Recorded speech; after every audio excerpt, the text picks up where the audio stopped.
Pirang meter aku mlaku. Mripatku weruh bocah cilik letek lagi njintel ning cedhak box telepon. Mung kausan kumel, awake reget. Aku kami tenggengen nyawang raine kang memelas. Luweh-luweh nalika dadakan mripate melek. Nyawang aku kanthi sunar njaluk diwelasi. Mbak, lambene obah, nanging ora keprungu swara. Kaya kena perbawa, aku nyedhaki tanpa sangga runggi. Sawetara aku ngadeg mung nyawang bocah lanang umur 10 taunan iku. Aku ngelih, Mbak, keprungu swarane lirih. Aku durung tumindak apa-apa, durung ngerti arep ngopo, nanging aku kelingan yen isih duwe dhuwit sing arep dak kanggo bayar LKS. Lembar kerja sekolah iku bisa dak bayar sesuk, jukuk celengan. Tanpa mikir pindho, aku nggrogoh sak lan ngulungake ewan loro. Kaya nemu dhuwit sak gepok, bocah kuwi nampani kanthi seneng banget. Nganti lali matur nuwun. Dheweke tangi banjur mlayu ninggalake aku. Aku isih nyawang playune bocah kumel kuwi. Nalika ing mburiku ana wong lanang teka. "Dik, sesuk meneh aja gampang menehi ya." Aku kaget mengo lan nyawang tandes marang wong lanang kuwi. Atiku rada kecenthok dene dheweke nyampuri urusanku. Apa hae nglarang aku weweh? Lho apa urusanmu? Kandhaku atos. Toh kuwi dhuwitku dhewe lan aku ikhlas. Wong lanang tanggung iku mesem. Iya, mula bener kandhamu kuwi, Dik. Ning, dak kandhani ya, bocah kuwi mau bocah binaanku. Dheweke mula keset, ora kaya sing liyane. Bocah-bocah liya padha gelem nyambut gawe. Dheweke trima njenjaluk kaya iku mau. Apa sing dikandhakake pawongan ing ngarepku iki akeh. Nanging ora ana sing mlebu kupingku. Merga kawit getanku ora tumuju marang ukara kang nerangake tarik-tarik iku. Aku ora kedhep nyawang pemuda tanggung kuwi. Kaya-kaya lagi wingi aku weruh dheweke. Ana ngendi? Aku kaya wanuh karo esem kang kelair ing lambe kuwi. Nanging kapan? Aku isih goleki pangangen kuwi. Nalika bis sing tak tunggu katon saka lor. Aku mlumpat mlebu bis, nggawa critane pemuda sing kayane nate dak tepungi iku. Ning jeron bis, aku lungguh kanthi sirah semende. Merem, nyoba ngeling-eling ana ngendi aku nate weruh dheweke. Anak binaan, apa karepe? Aku dadi kepengin ketemu maneh. Apa bisa? Aku krasa aku mengomburi. Mesti wae sik daweruhi mung Malioboro kang semrawut. Mung wae kaya-kaya eseme cowok simpatik iki mau tumemplek ing gedung-gedung sadawaning Malioboro kang dak liwate. Nalika aku merem, esem iku malah kaya saya mbembeda. Esem kang rumangasaku cedhak ing atiku. Dumadakan aku kaget dhewe nalika rumangsa nemokake sapa sing duweni esem iku. Mung wae isih ana sithik rasa mangu-mangu. Apa bener? Mula nalika bus biru iku mandheg ngarep salon Dewi Sri, aku gage mencolot. Apa bener pangiraku? Wangsulane cumandha ning ngomah, ning tembok kamare Lek Semi. Wonten napa, Mbak Nan? Lek Semi ngeruhi nalika aku njilengi foto kuwi. Rasaku ora nate gumeter kaya saiki nalika wingi-wingi muruhi foto kang lagi bandulan iku. Foto iku mula sing paling disenengi Lek Semi. Merga ana aku lan Mas Kelik sing tansah dimong bebarengan nalikane isih balita. Wingi sore, nalika aku nakokake Mas Kelik marang Lek Semi, ora ana rasa piye-piye, saliyane rasa kangen marang dina-dina cilikanku biyen sing isih nabet ing pangangen. Mula mung sethithik kang cumintak ing pikiranku lan bisa dak eling-eling. Apa maneh, Mas Kelik ning kene mula mung sedhela. Nanging rajutan dina kawuri kuwi kaya udar lan menehi rasa sengsem dhewe sing durung nate dak duweni. Mbak Nanan, nggo dhahar riyin nika ditenggo eyang. Wonten napa to? Lek Semi bali ngeruhi. Aku mung mesem, durung wani kandha. Yen aku mentas ketemu Mas Kelik merga aku uga durung yakin marang apa sing dak temu. Nanging ning ngarepe eyang, aku ora bisa ndelikake rasa pengin ngertiku ngenani anake Lek Semi iku. Mula karo maem aku nyoba nakokake. "Mas Kelik ki kuliahe nang ngendi to, Yang?" Ngono pitakonku Eyang preksa. "Eyang preksa ning Sospol," Eyang ngendika. "Ana apa kok dadakan nakokake? Apa mentas kepethuk? Pak kowe isih kelingan? Biyen kok lunga saka kene ngopo? Kok kaya polisi nginterogasi lho," ujare Eyang. Aku mesem, kok jarene lek semi mergo mutung didukani ibu. "Perkara apa, Yang? Kok nganti mutung?" Sadurunge ngendika apa-apa, Eyang mrekasani aku. Tingale sumorot tajem nalika ndangu. "Dadi ana gandengane karo ibumu?" "Ah, ora kok, Yang," paunyutku gage karo gedhek-gedhek nyakinake. Aku dhewe mula ora mikir mrono. "Lah apa?" "Ah, Eyang mung pengen ngerti wae." Eyang isih mriksani aku, nanging ora landhep kaya mau. Kepara banjur mesem. "Karang Kelik ki bocah mbeling, lumrah bocah lanang. Mbok menawa Eyang mesem merga kemutan mbelinge Mas Kelik. Ya kuwi nalika jedungan karo kowe, Nan. Kelik nabrak ibumu, kang waktu kuwi lagi metu saka kamare." Tekan kono Eyang nglereni critane. Esem kang mau rinengga ing lambene sanalika ilang. Banjur ngendikani, "Gelas sing ana tangane ibumu tiba lan ambyar. Wektu kuwi uga ibumu ngamuk ora karuan marang Kelik sing isih cilik. Tembunge kasar, endi sing ana batur ora ngerti tatanan barang. Pokoke kasar banget lan ora pantes." Tanpa kedip ngampet ambekan aku ngrungokake critane Eyang. Ora maido yen lek semi mau bengi dadi bali lara ati nalika dak biek lelakon lawas kuwi. "Bacute, Yang?" "Mesti wae saomah geger, apa maneh nalika sabanjure sedina sewengi Kelik ora mulih. Lek semi nangis keloro-loro, kontrang-kantringan anggone goleki. Meh wae dheweke uga mutung ninggalake dalem kene. Nanging bapakmu lan Eyang tetep ngrimuk atine nganti pungkasane bisa lilih." "Jebulane Mas Kelik nang ngendi?" "Kelik mlayu nenggone mbakyune sing mapan ning kota gedhe. Lan wiwit kuwi melu mbakyune. Mung wae nganti SMU isih tetep diragati bapakmu." Ora kasa aku unjal ambekan, kelingan ibu sing tetep ora nate niliki dalem kene. Wiwit tak weruhi ing ngarep salon kemu ning biyen kae. Babar pisan ora ana kabar kang tekan kupingku. Saliyane tekane Bu Aminoto, kancane ibu kang arep nagih utang winginane kae. "Eyang ngerti saiki Mas Kelik manggon nang ngendi?" Batuke Eyang jengkerut. "Kowe kok sajak?" Aku mesem lan gage nyaut ngendikane Eyang kang kapunggel. "Aku kepingin najihake apa bener sing kepethuk mau awan kae Mas Kelik." "Kowe kepethuk dheweke? Isih kelingan?" "Dheweke ora ngerti, Yang. Mbok menawa wae pangling. Aku dhewe ya lagi kelingan iki mau bareng niliki fotoku karo Mas Kelik kae, sing ning kamare lek semi." Eyang mantuk-mantuk. "Mula kuwi, Yang, nek Eyang priksa, le mapan saiki tulung diterake ya, Yang." "Kowe kok ngotot banget, Nan? Aku dhewe ora ngerti. Kene yo pepenginmu ketemu kakangku. Kuwi ora bisa dak penggak. Nanging mula ana sing banget narik atiku lan kepengin dak ngerteni.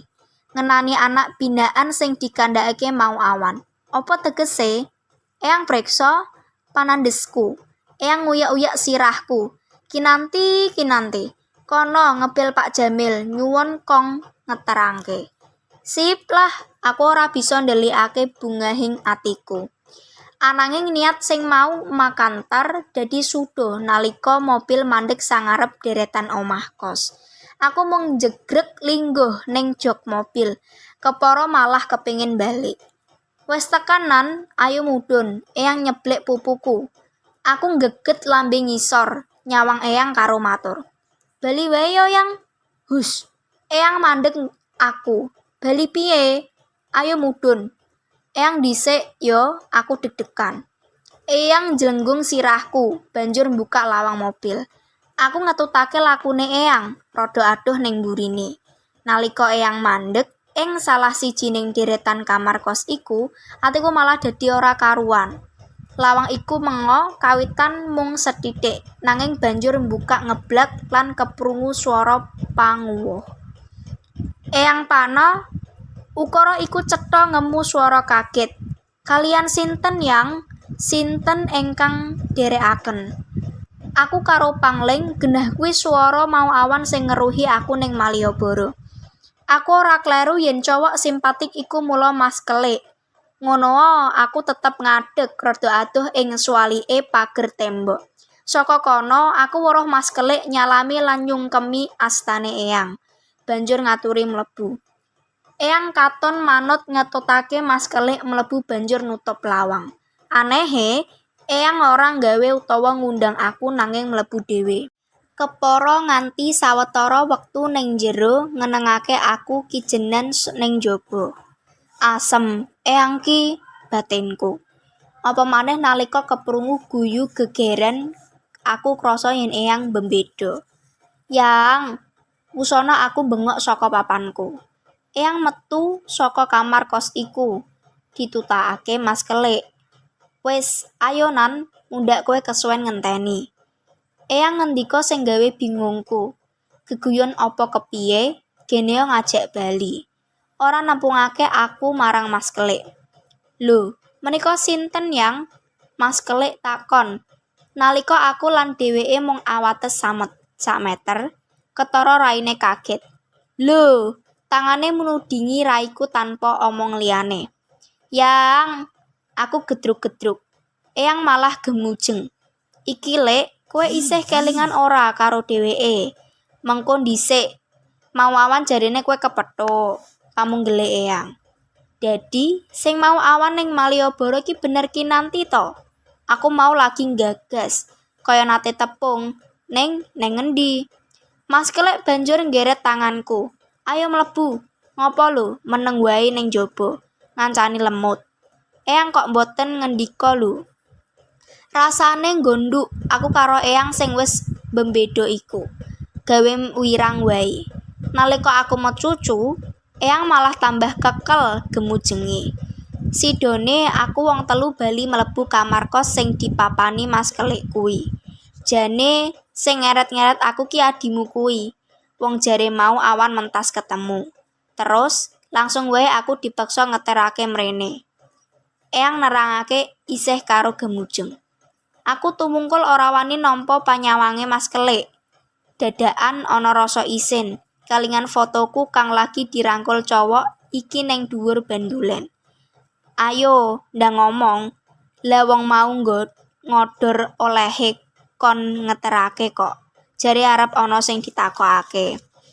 Takon apa? Mas Kelik guyu.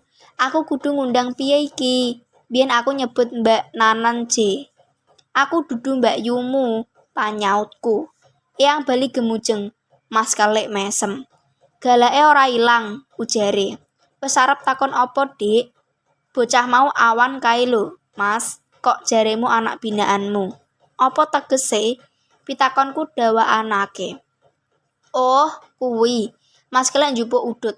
Nanging mung dicekel tok, banjur kandhane. Ning daerah kene ana komunitas pinggir kali sing dumadi saka bocah-bocah drop out. Ora bisa sekolah merga ora ana ragat utawa bocah bermasalah. Masalahe yen werna-werna. Nah, aku sakanca nglumpukake bocah-bocah kuwi, dibina lan dididik supaya urip mandiri. Ora dadi bocah glandangan sing mung gawe kaca lan kisruh. Aku mantuk-mantuk krungu andarane kuwi. Dik, kinanti tertarik? Mas Kelik takon karo nyumet rokok. Sawuse nyerot sesedotan lan nylentik awu ing asbak, dheweke bali kandha. Nek tertarik, bisa kok dadi relawan. Utawa nek emoh, kontak langsung dadi donatur wae. Aku mantuk-mantuk, mbok menawa aku mula ketarik marang donya sing mestine anyar kanggo kuwi. Isih siji meneh sing arep tak tawake, Mas. Apa? Akeh. Yo entuk kok. Mas Kelik nyaut. Aku mandeg mangu, sawetara rada kangelan arep miwiti kandha. Nanging kepiye wae kudu enggal entuk wangsulan. Mula sawuse rumangsa nemu kekuatan, aku takon cetha arep po alon. Mas Kelik isih dendam karo ibuku. Sakal Mas Kelik mandeng aku. Ora enggal mangsuli. Alise gathuk, cetha ora ngira yen aku bakal nakokake perkara sing mlenceng iku. Eyang wae uga katon kaget. Nanging aku meneng. Piye Mas? Aku saya wani. Mas Kelik dehem karo gedhek-gedhek. Ora, kandhane enteng. Nanging karo nyawang papan aduh kaya-kaya nglari dina wingi. Wong wektu kuwi aku nakal, wis samestine nek buyul duka. Mung wae ukara iku kapunggel. Apa Mas? Aku gage ngoyak. Sause dehem, Mas Kelik lagi kandha. Mung wae jujur, aku kandha yen wektu kuwi atiku lara, anggone disuarani kasar. Lan laraning ati luwih lara tinimbang dikampleng utawa ditendang. Tekan saiki, tak kira saiki wis suda, ujare Mas Kelik karo mandeng aku. Kadang kala wae nek kelingan sok isih krasa keloro-loro. Mbok menawa saka kono aku bisa memahami donya sing saiki dak gluti, Dik. Donyane bocah gelandangan sing biyen meh wae nate dak lakoni. Dadi anake wong ora duwe, wis ora duwe bapak, kudu nderek-nderek. Ning saiki rak wis sarjana to, sedhela maneh rak dadi wong, kandhaku mbobong. Mas Kelik guyu ampang. Iki kabeh merga jasane Pak Jarwo, Dik. Nek ora ana bapakmu sing becik budine, tangeh kelakon. Mula caraku mbales kanthi cara sing saiki iki. Merga yen kudu mbales genti marang Pak Jarwo, genah ora kelakon to. Pranyata uripe manungsa iku mubeng ya Mas, panyautku. Ana hikmah sing bisa dipetik. Tenane awake dhewe ora nate duwe urip sing tumemplek ning awak iki to. Alise Mas Kelik bali nggathuk nalika nyawang aku. Sabanjure menga marang Eyang Pono karo kandha. Dik, kinanti, menika kelas pinten Yang? Eyang Pono mesem. Nek jarene kelas 3 SMU, ngendikane. Hebat, Mas Kelik nggathukake jempole. Aku salut marang bocah-bocah SMU sing duweni kepedulian marang rasa kamanungsan. Ngenani lan peduli marang liyan. Biasane bocah SMU, luwih-luwih bocah putri luwih seneng neng mall, ngrumpi bab pacar. Wis duwe pacar durung, Dik? Pitakonan sing dadak iku terang wae gawe kagetku. Aku mung bisa tumungkul ndelikake rai. Nalika bali tumenga, ndedak atiku ser-seran. Ana geter aneh ing dada. Nalika mripat bening ireng iku nguncalake rasa edung kebak sengsem. Pranyata Mas Kelik pinter crita lan akeh wawasane. Cowok kaya ngene iki sing tak senengi. Apa? Aku takon dhewe ing batin. Nanging aku ora kepengin mangsuli saiki, nganti wengi patemon iku. Mas Kelik uga ngudar crita. Nalika aku isih cilik lan diomong dheweke. Crita-crita kang nyenengake uga ngguyokake iku kudu dak pungkasi nalika wayahe ngarepake kliwat wengi. Nganti Pak Jamil keturon ning mobil, mesakake. Aku kaya weruh srengenge anyar nalika ninggalake papan kose Mas Kelik. Rembulan bunder kang ngetut, lakuku kaya katon luwih endah. Rasaku kaya bali dilairake. Dadi adi kang ditresnani kakangne. Apa aku ora kleru yen kepengin ngranggeh sing luwih saka kuwi? Ora saderma katresnane kakang marang adi, ndeleng tumanggape mau, aku kudu merem, cukup dadi adi wae. Apa aku iki lagi metukake takane prahara liya sing bakale dadi sanggan bating ing mengkone. Yang, aku kepengin golek kekuatan ing regemane Eyang kang tansah ngayomi lan ora bisa weruh aku kuciwa. Mung Eyang sing dadi bateng kekuatan jiwaku. Apa, Nduk? Eyang ngantuk, pitakonku. Eyang Pono mesem, Eyang Mono biasa cagak lek. Nduk, ana apa? Rasaku mandeg mangu arep nelakake pangangenku. Nanging ora bisa dak jabel maneh. Mergo eyang wis priksa yen aku nyimpen pangrasa. Eyang bakal ndedes nganti kapan wae. Ngene lho Yang, aku miwiti matur. Apa piyayi kaya sa eyang iki isih merkarake bab bobot bibit lan bebet jroning wong jejodohan? Oh, mesti nduk. Eyang ngendika kaya tanpa dipenggalih dhisik. Mung wae timbangane eyang mbok menawa beda karo bebrayan liya. Kersane eyang, pangoyakku. Eyang pono mendel sedhela. Mriksani raiku kaya ana sing diteliti. Pandangune. Kok pitakonmu aneh? Apa kowe pengen jejodohan? Ah, eyang ki, aku njiwit lengene.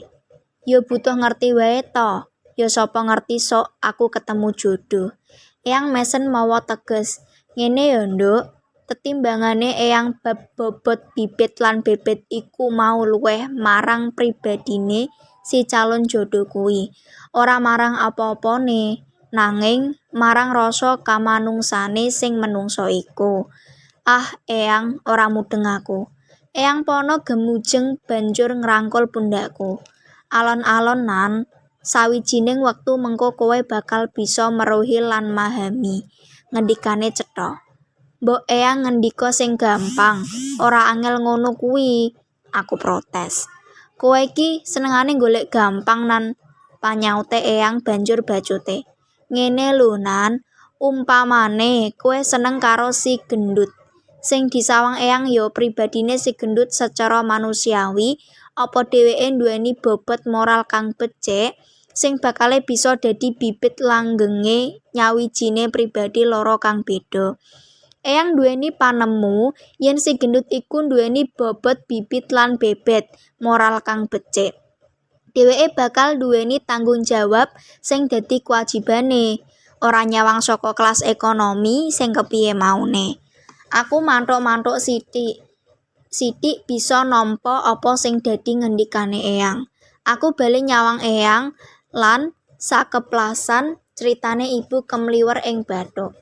Kepriye eyang biyen biji bobot bebet lan bibit morale ibu, saengga nampa ibu minangka mantune. Aku kepengin takon, nanging mobil wis tekan. Nitipuran, eyang dhewe sajak sayah, mbok menawa sesuk ngono isih bisa dak takokake. Lek semi metuake tok kaku, lan terus wae anggone takon ngemu semelang. Kok ngantos dalu menika dumugi pundi? Aku nginguk jam ing tangan. 10:30. Lumrah yen lek semi semelang. Wong aku ora nate metu nganti wengi ngono kuwi. Aja semelang, Lek. Aku ngrangkul lek semi. Ganduli lengene. Aku bubar ketemu Mas Kelik, bacotku.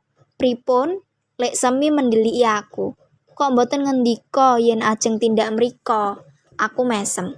Sesuk Lek, aku wis ngerti omahe. Sesuk dolan mrono maneh. Saiki aku ngantuk. Lah sare pundi? Lek semi ngetutake lakuku kang nuju kamare. Turu karo kowe meneh ya, Lek. Kondoku karo ngebrukake awak ing dipan. Nanging sawetara wektu aku ngletak, mripatku ora bisa merem. Aku klisikan wae. Wayangan Mas Kelik kanthi crita-critane kang neng semake iku sing jalari. Nalika bali dak sawang gambar ing tembok kuwi, aku nyadari yen ana winih-winih katresnan kang sumebar. Aku kelingan ngendikane eyang mentas iki mau. Bobot bebet bibit sing diduweni Mas Kelik, apa uga kabiji becik dening eyang pono? Apa uga ora mawas saka ngendi asale Mas Kelik? Ah, kene yo pikiranku kaplantrang adoh. Mbak Nanan, dereng sare, aku kaget. Pranyata lek semi uga ora bisa turu. Ora bisa turu, Lek, kandaku bloko. Menggalih ibu, aku gedek. Karo tetep turon aku takon lirih. Wangun ora, Lek, nek bocah saka aku pacaran. Ora ana wangsulan, aku ora weruh raine lek semi ing kamar remeng-remeng iki. Nanging aku percaya yen rawangku. Ibune Mas Kelik iki rumangsa aneh karo pitakonanku, kang benih karo sabene. Lah, nggih, wangun mawon to. Wusana aku krungu wangsulane. Mbak Nanan ayu, sae, putrane piyayi, mesti kathah ingkang tresnani. Aku ngresah, sapa kandha aku putrane piyayi, Lek? Aku anake Bu Yulia, tukang main kertu lan saiki malah mlayu karo wong lanang. Napa, Mbak? Lek Semi nyaut setengah bengok. Panjenengan putrane Pak Jarwo, wayahe Eyang Pono. Piyayi-piyayi ingkang langkung sae bubedenipun lan kula ingkang momong Mbak Nanan, boten trimah yen wonten tiyang ingkang ngolo-olo panjenengan. Aku nyerot ambekan. Mripatku bali nyawang bocah loro kang lagi bandulan ing tembok iku. Ora cetha, merga cahya kang nyunari mung remeng-remeng. Nanging aku bisa meruhi eseme Mas Kelek kang lagi ngrangkul aku. Apa kowe nate nimbang bobot bebet lan bibit nalika anakmu ngenelake calone, Lik? Kula niki tiyang mlarat, gesange mawon mergi kawelasane keng bapak lan keng eyang. Mboten menang kula nimbang-nimbang kados ngoten niku.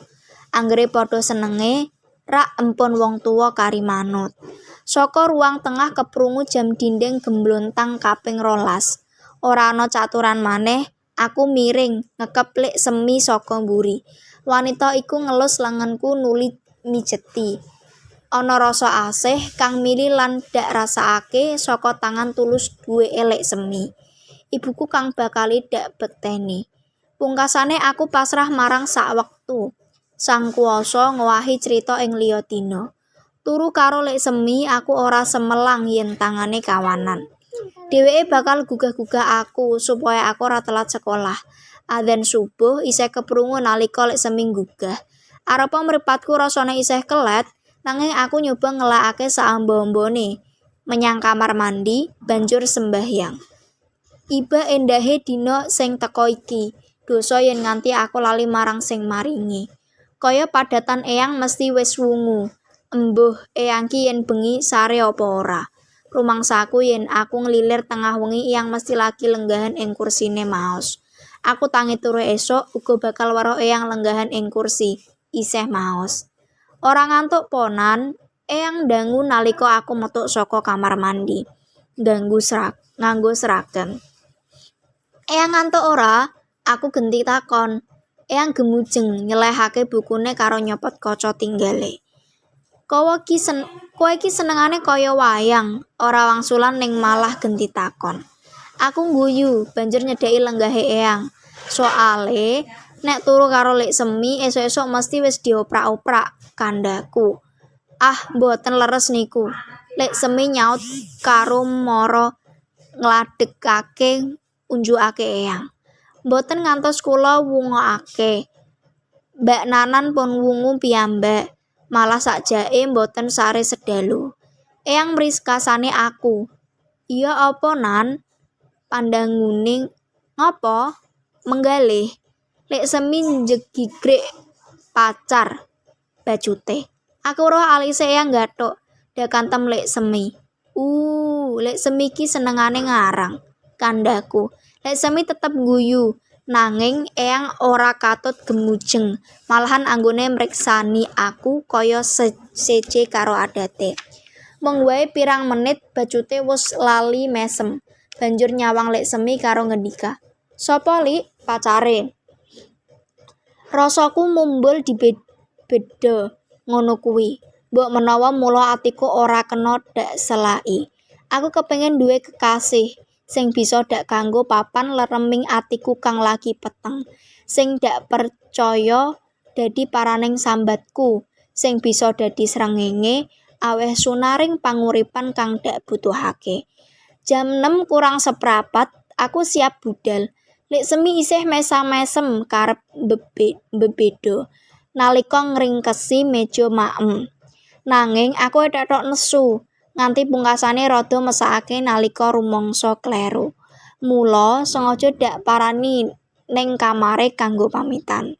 Biasane aku mung cukup bengok wae. "Lek, aku mangkat yo," kandhaku karo nyalami tangane. Lek Semi ngrangkul aku. "Kula wastani nek Mbak Nanan duka estuje," kandhane. Atos-atos, Mbak. Mangke dicawisake dhahar napa? Lele wae, Lek, karo lalapan lan sambel terasi. Beres, Mbak. Numpak bis nan, eyang dangu nalika aku pamit. Aku mantuk. Wingi aku kang senan bareng Iko yang aturku banjur budal. Oh iya, yang mbok menawa mengko mulihku rada telat ana tugas. Yo ngati-ati nan ngendikane eyang. Lek semi ngetutake tekan regol banjur bali gembok.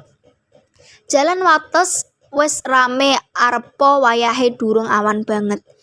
Dalan gedhe iku mula kanggo liwat sawerwananing bis pirang-pirang jalur. Saka kono aku numpak bis sing ngetan. Ning prapatan Wirobrajan ganti jalur. Sinambi nunggu tekane bis, aku njupuk catetan kimia. Lumayan buka-buka sithik. Wong mau bengi ora kober sinau. Aku isih ketungkul maca buku.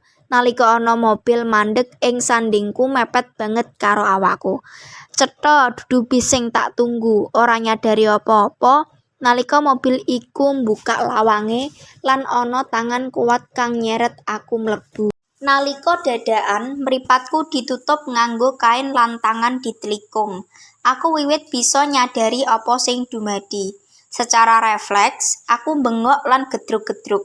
Nanging tangan prakoso iku luwih dhisik nekep tutukku lan bungkem nganggo gombal uga. Awakku dijorokake lan aku kelangan keseimbangan. Tiba ing jogan mobil. Aku diculik, kesadaranku mlaku lan otakku kandha kaya ngono. Mula nalika aku rumangsa yen yakin wis dadi korban penculikan, aku ora nyoba bengok utawa mbrontak maneh. Ambekanku kang krenggosan ora karuan wiwit dak kendhaleni.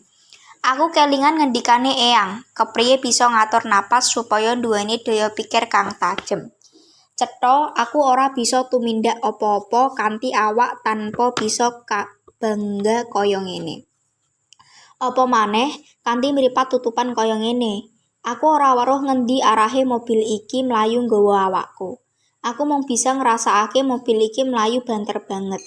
Kaya suwe banget ora tekan-tekan. Ora ana sing omong sakdawaning laku. Kemengko aku mau weruh ana penumpang cacah 3 ning jero. Lanang kabeh. Arep digawa menyang ngendi? Lan sapa wong-wong iki? Apa mamrihe nyulik aku? Pitakon-pitakonan iku mubeng ing bathukku. Aku nyoba ngotak-atik dhewe. Sapa kira-kira sing duwe alasan kanggo nyulik aku? Ibu. Aku kelingan ibu.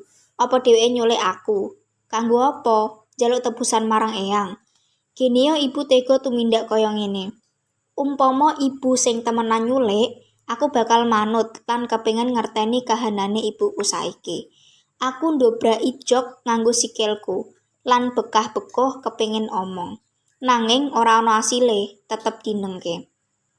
Wusana aku niba ning jok mobil, pasrah arep digawa menyang ngendi. Wus sawetara mobil mubeng-mubeng suwe banget. Nganti awakku lara kabeh. Wusana mobil iku mandeg. Tetep ora ana sing omong. Sing dak krungu mung lawang dibuka. Lang sing dikrasakake sabanjure aku diseret isih tetep jroning kahanan tangan ditlikung lan mripat ditutup. Semono uga tutukku disumpel gombal. Aku wiwit krasa dijak mlebu ing sawijining ruangan. Swara-swara wong omong-omong wiwit dak krungu.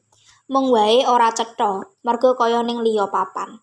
Sing nyekel tanganku mandeg lan nglungguhake awakku kang isih bandan. Keprungu ana sikil mara. Bukaan, ana swara wanita perintah. Wis tinggalen, kerjamu apik. Duwite njaluka ning ngarep. Cepet-cepet aku nate krungu swara kuwi. Apa bener? Pangiraku ana meleset nalika mripatku kelakon weruh. Mbok De, dandanan menor iku ngadeg ing ngarepku. Lambene kang aban murup mencong-mencong elek banget. Mung sakeplasan aku nyawang, ora arep disiki takon. Karo malang kerik Mbok De kuwi nyuwara. Kowe ngerti kenapa digawa mrene? Pitakone. Aku diculik, kandhaku enteng.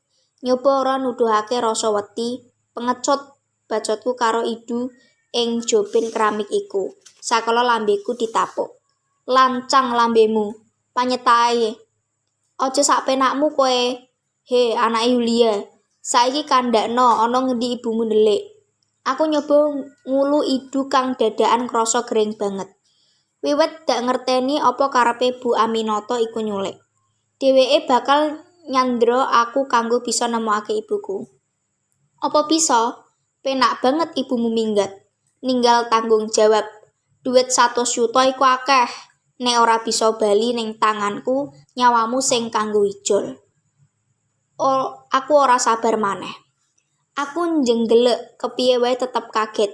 Kene yo ibu nganti nganggo duit samono akehe. Kanggo apa? Sawetara wektu aku ora bisa omong. Obah wae ora bisa. Saliyane mung bisa mandeng wanita tuwa ing ngarepku iki. Apa sing saiki kudu dak tindakake? Apa ibu isih ning salon? Kaya sing dak weruhi sewulan kepungkur iku. Yen kowe iso nuduhake ning ngendi ibumu, lan duitku bisa bali, kowe bisa uwal. Nanging yen ora bisa, ateges aku ora ngerti nasibmu. Aku nyerat ambekan. Aku ora ngerti ning ngendi ibu. Hah? Cepet kondo. Ibu mapan ning salon Kemuning karo mahasiswa jenengane Boy. Aku wangsulan cetha.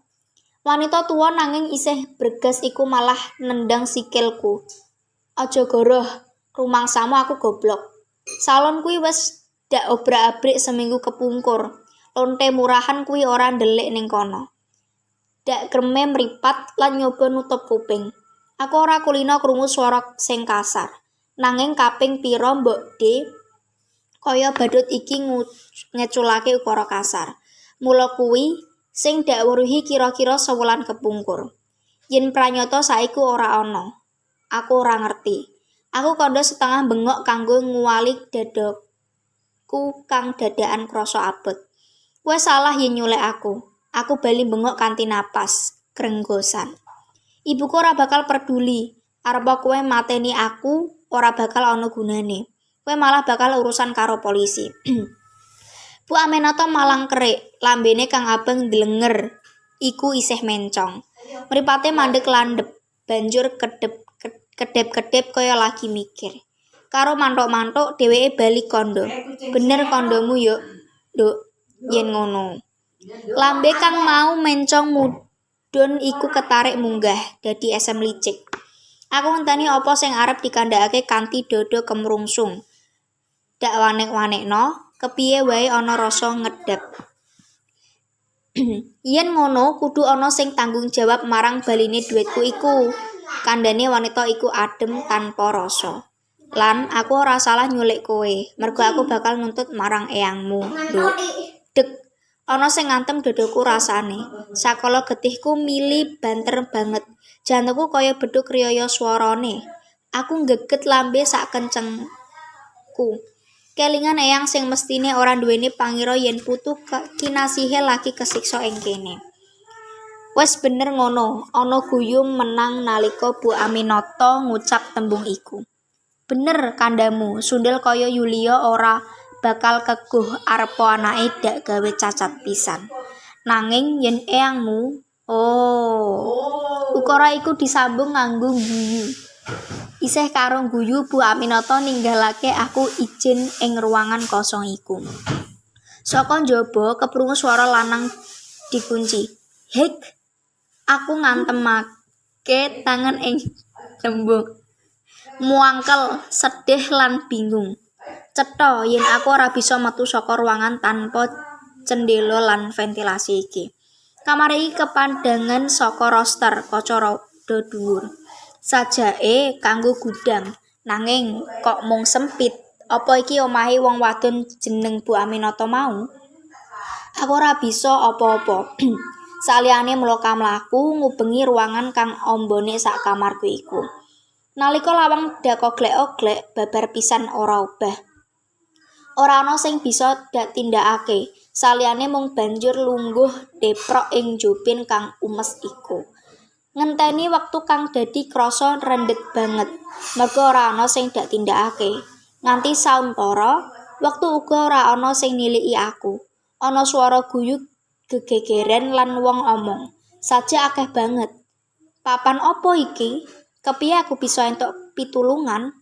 Kaya-kaya papan iki adoh karo dalan gedhe. Ora keprungu suarane lalu lintas kang nuduhake keromean.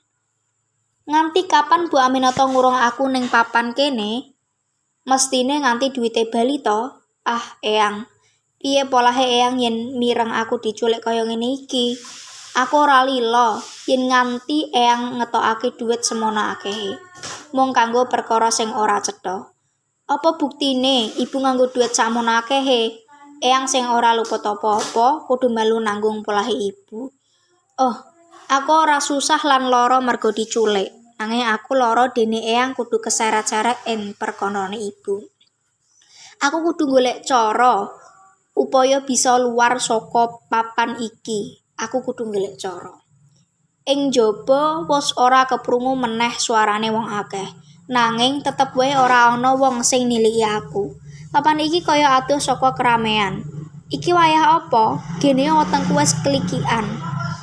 Aku kelingan ngomah, mestine saiki lek semi lagi goreng lele pesenanku.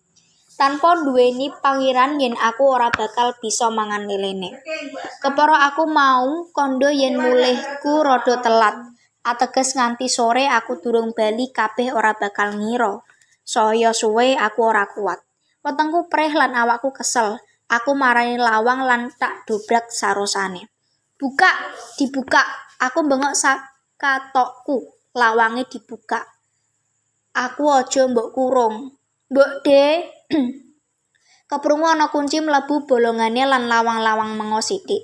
Aku ngrangsang arep metu, nanging tanganku disaut lan dijorokake mlebu. Aku tiba krengkengan nanging sing njorokake aku ora rumangsa welas. Bengok sepisan meneh nek njaluk dak dugang. Kondone karo metenteng sangar. Ojo kasar-kasar. Ana wong lanang liya mlebu. Alon-alon nyedhaki papan depro aku. Cahayu kaya ngene kok dikasari, eman-eman. Sapa jenengmu Cahayu? Au, aku ngipatake tangan kang arep nyenggol janggutku. Pranyata wong loro iku padha wae. Hehehehe. Dheweke guyu gilani karo nyawang badanku sakojur kaya arep nguntal-nguntalo. Awakku dadi merinding lan keringet anyep dak rasakake klebus ing epek-epek tanganku. Sing mau galak melu guyu. Wong loro banjur klesak-klesik rembugan. Awakku saya krasa gumeter nalika nyoba ngira apa sing lagi padha dirembug. Nalika sing sijine sedelo-sedelo nyawang, kaya-kaya uripku tanpa rasa. Atiku wis ora ana. Aku dhisik kowe nyekeli sikile nek brontak. Ukara iku cetha dak krungu njalari ototku krasa kaku kabeh. Ambekanku kang kemrungsung nyoba dak tata. Saklabetan aku weruh yen lawang mengo. Arepa mung sithik jroning kahanan kedesek aku kudu pinter etung. Otakku mubeng ing wektu kepepet kowe. Wong loro nyedak bareng mripatku ora uwal mandeg kekarone kang wis kepanjingan setan kuwi. Yen salah patung aku bakal kewirangan ing papan kene. Lan kanggoku luwih becik mati mbelani ajining diri ketimbang urip nyandang siksa batin. Mung kari sak jangkah. Aku nyerot ambekan liwat irung saakehe. Rasa wediku kang muncak malah nuwuhake kekuatan ing otot-otot awakku. Mula nalika ana ruang ing seselaning wong loro iku, sepisan maneh aku nyerot ambekan, banjur mencolot ngetok sisaning semangat kang mung kari semenir. Wong loro sing ora ngira marang nekatku iku senggoyoran dak jorokake. Lawang kang mengo sethithik dak trabas wani. Bablas aku mlayu sipat kuping. Embuh menyang endi? Aku terus wae mlayu nalika krungu wong jerit lan bengok aku karuan unine. Aku ora ngenali papan kono, nanging aku terus bablas mlayu. Waton dalan tak trabas. Sing penting aduh dhisik saka papan kono golek slamet. Pranyata wayahe kliwat tengah awan. Gendeng, ora ana omah saliyane kebonan tebu jembar ngilak-ilak. Ing kiwa tengen dalan. Nalika keprungu swara montor greng-greng digas banter, Aku mblusuk mlebu kebonan tebu. Kepiye wae pangiraku mesti bener. Kuwi wong-wong Bu Aminata kang nguber playuku. Ora peduli kulitku kang perih kena landhepe godhong tebu. Aku tetep nasak-nasak tekan kebonan kang kaya tanpa wates iku. Wusana aku nglumpruk ketekan daya. Embuh, apa sing arep kedadean? Aku pasrah marang prepesten uripku.